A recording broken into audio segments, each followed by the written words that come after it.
पहले वीडियो में आपने देखा केरल में घूमने लायक 7 जगह, जिसमें मुन्नार, वायनाड, वागामॉन, अल्लप्पी, कुमाराकोम, मुनरो आइलैंड और कोवालम बीच शामिल हैं। इस वीडियो में हम देखेंगे बाकी के 8 जगह, जिसके वीडियोस आपके दिल छू लेंगे। तो बने रहिए हमारे साथ वीडियो के लास्ट तक।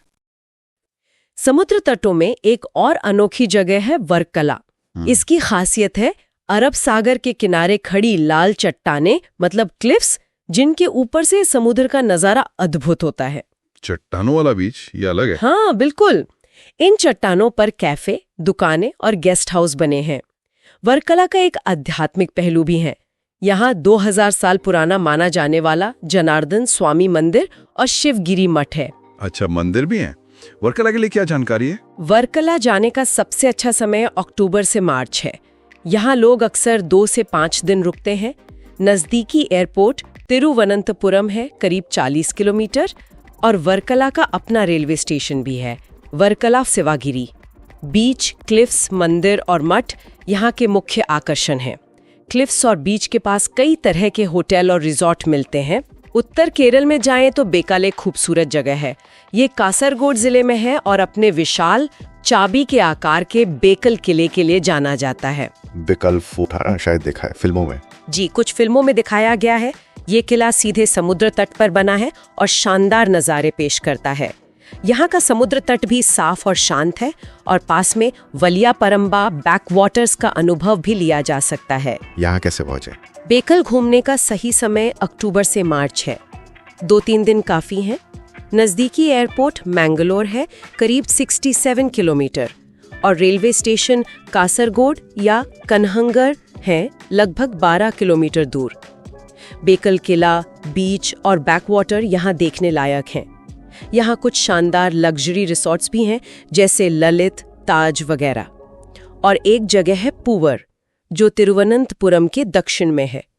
ये एक अनोखा इकोसिस्टम है जहाँ नदी और झील समुद्र से मिलते हैं, जिससे एक खूबसूरत मुहाना, मतलब एस्चुरी, बनता है। अच्छा, नदी, झील और समुद्र का संगम। हाँ, यहाँ सुनहरे रेत का समुद्र तट है जो बैकवाटर से घिरा है। नाव से ही यहाँ पहुंचा जा सकता है। यहाँ की शांति और प्राकृतिक सुंदरता खास है। ये संगम तो वाकई अनोखा होगा पूवर जाने के लिए। अगस्त से मार्च यहाँ जाने का अच्छा समय है। 2-4 दिन यहाँ की शांति में होने के लिए पर्याप्त है। नज़दीकी एयरपोर्ट और रेलवे स्टेशन तिरुवनंतपुरम है, क्रमशः 38 किलोमीटर और 27 किलोमीटर दूर। यहाँ का मुख्य आकर्षण बैकवाटर क्रूज, बीच और फिशिंग विलेज है। रुकने के लिए ज़्यादातर रिजॉर्ट्स हैं, जिनमें से कुछ पानी पर तैरते हुए कॉटेजेस भी ऑफर करते हैं। वाह, पहाड़, बैकवाटर, बीच, केरल में विविधता की कमी नहीं है। अब संस्कृति और इतिहास के रंग कहाँ देखने को मिलते हैं स्रोतों के अनुसार? इसके लिए सबसे पहले कोची या कोचीन का जिक्र आता है, जिसे अरब सागर की रानी कहते हैं, है ना? हाँ, क्वीन ऑफ अरेबियन सी। जी, ये केरल का एक प्रमुख शहर है जहाँ इतिहास और आधुनिकता का दिलचस्प मिश्रण है। खासकर फोर्ट कोची वाला इलाका, जहाँ पुर्तगाली, डच और ब्रिटिश प्रभाव आज भी दिखता है। यहाँ के चीनी फिशिंग नेट, पुराना ज्यू टाउन, मट्टनचेरी पैलेस और सेंट फ्रांसिस चर्च, जहाँ वास्को डे गामा को कभी दफनाया गया था, ये सब देखने लायक है। कोची तो काफी ऐतिहासिक लग रहा है। यहाँ कब जाना चाहिए? नवंबर से फरवरी का मौसम कोची घूमने के लिए सबसे अच्छा है। 2-3 दिन यहाँ के इतिहास और संस्कृति को महसूस करने के लिए काफ़ी हैं। कोची का अपना अंतर्राष्ट्रीय एयरपोर्ट है और अर्नाकुलम जंक्शन यहाँ का मुख्य रेलवे स्टेशन है। फोर्ट कोची में रुकना एक खास अनुभव देता है, जहाँ कई हेरिटेज होटल और बुटीक गेस्ट हाउस है। संस्कृति की बात हो तो त्रिशूर को केरल की सांस्कृतिक राजधानी कहा जाता है। हाँ, कल्चरल कैपिटल। यहाँ कई प्रसिद्ध मंदिर हैं, जिनमें वडाकुन्हाथन मंदिर प्रमुख है। लेकिन त्रिशूर का सबसे बड़ा आकर्षण है अप्रैल-मई में होने वाला त्रिशूर पूरम। हाँ, त्रिशूर पूरम तो बहुत सुना है, वो हाथियों वाला त्योहार। जी हाँ, ये हाथियों, संगीत और आतिशबाजी का एक अद्भुत और बेहद भव्य त्योहार है, जिसे देखने दुनिया भर से लोग आते हैं। यहाँ जाने के लिए क्या जानकारी है? अगर पूरम देखना है तो अप्रैल-मई में जाना होगा, वरना नवंबर से मार्च का मौसम अच्छा है। 2-4 दिन यहाँ रुक सकते हैं। नज़दीकी एयरपोर्ट कोचिन है, करीब 50 किलोमीटर, और थ्रिशूर का अपना बड़ा रेलवे स्टेशन है। वडकुनाथन मंदिर और पूरम के अलावा पास में गुरुवायूर मंदिर और अथेरा पिल्ली वाटरफॉल्स भी हैं। एक और ऐतिहासिक और सांस्कृतिक रूप से महत्वपूर्ण जगह है पालक्काड। इसे केरला का प्रवेश द्वार कहा जाता है क्योंकि ये पश्चिमी घाट में एक दर्रे पालक्काड गैप के पास स्थित है। अच्छा, गेटवे टू केरला। हाँ, इसे केरल का अन्न भंडार भी कहते हैं क्योंकि यहाँ धान की खेती खूब होती है। यहाँ का पालक्काड किला टीपू सुल्तान के समय का है। पालक्काड शांत साइलेंट वैली नेशनल पार्क का प्रवेश द्वार भी है और यहाँ पारंपरिक मलयाली संस्कृति की झलक मिलती है। नजदीकी एयरपोर्ट कोयम्बटूर है, तमिलनाडु में, करीब 55 किलोमीटर, और पालक्काड जंक्शन एक प्रमुख रेलवे स्टेशन है।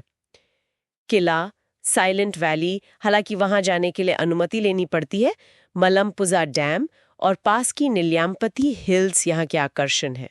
अद्भुत। अब आखिर में वन्यजीवन और प्रकृति के कुछ और नज़ारों की बात करते हैं। कहाँ जाएं इसके लिए? बिल्कुल, इसके लिए थेक्कड़ी का नाम सबसे ऊपर आता है। ये पेरियार वन्यजीव अभयारण्य के लिए प्रसिद्ध है, जो हाथियों और बाघों समेत कई जानवरों का घर है। पेरियार, हाँ? पेरियार झील में नाव की सवारी करते हुए वन्य जीवों को देखना यहाँ का मुख्य आकर्षण है। थेक्कड़ी अपने मसालों के बागानों के लिए भी जाना जाता है, जहाँ आप इलायची, काली मिर्च, लौंग वगैरह के पौधे देख सकते हैं। यहाँ कथकली और कलारीपयट्टू, जो कि मार्शल आर्ट है, उसके शो भी होते हैं। थेक्कड़ी वन्यजीव प्रेमियों के लिए स्वर्ग जैसा होगा। यहाँ जाने के लिए अक्टूबर से फरवरी का मौसम सबसे अच्छा है। 2-4 दिन यहाँ लग सकते हैं। नजदीकी एयरपोर्ट मदुरै है तमिलनाडु में, या फिर कोचीन। नजदीकी रेलवे स्टेशन कोट्टायम या एर्नाकुलम है, जहाँ से टैक्सी लेनी पड़ती है। Periyar national park, boating, spice garden tour और एलिफेंट जंक्शन मुख्य आकर्षण है। कुमिली शहर और अभयारण्य के पास कई होटल और रिजॉर्ट हैं। और प्रकृति का एक और शानदार नज़ारा है अथीरापल्ली वाटरफॉल्स। अथीरापल्ली? जी, त्रिशूर जिले में चालक्कुडी नदी पर बने ये झरने इतने विशाल और भव्य हैं कि इन्हें भारत का नियाग्रा कहा जाता है। भारत का नियाग्रा? वाह! हाँ, करीब 80 फीट ऊंचे और 330 फीट चौड़े इन झरनों को बाहुबली जैसी कई फिल्मों में दिखाया गया है। पास में ही वजाचल और चारपा झरने भी हैं। ये तो देखना बनता है। कब जाएं? मॉनसून के ठीक बाद का समय, जैसे सितंबर अक्टूबर, सबसे अच्छा होता है जब पानी भरपूर होता है। लेकिन मॉनसून के पीक को छोड़कर लगभग पूरे साल जाया जा सकता है। 1 से 3 रातें रुक सकते हैं या कोच्चि या त्रिशूर से डे ट्रिप भी कर सकते हैं। नजदीकी एयरपोर्ट कोचीन है, करीब 40 किलोमीटर, और रेलवे स्टेशन चालक्कुडी लगभग 28 किलोमीटर दूर। कुछ रिजॉर्ट से झरने का सीधा नजारा भी मिलता है। तो ये थी केरल की उन 15 बेहतरीन जगहों की एक झलक जो स्रोतों में बताई गई हैं। इन स्रोतों के आधार पर केरल की हमारी ये गहरी खोज यहीं समाप्त होती है। अगली बार फिर मिलेंगे एक नई जानकारी के साथ। तब तक के लिए विदा।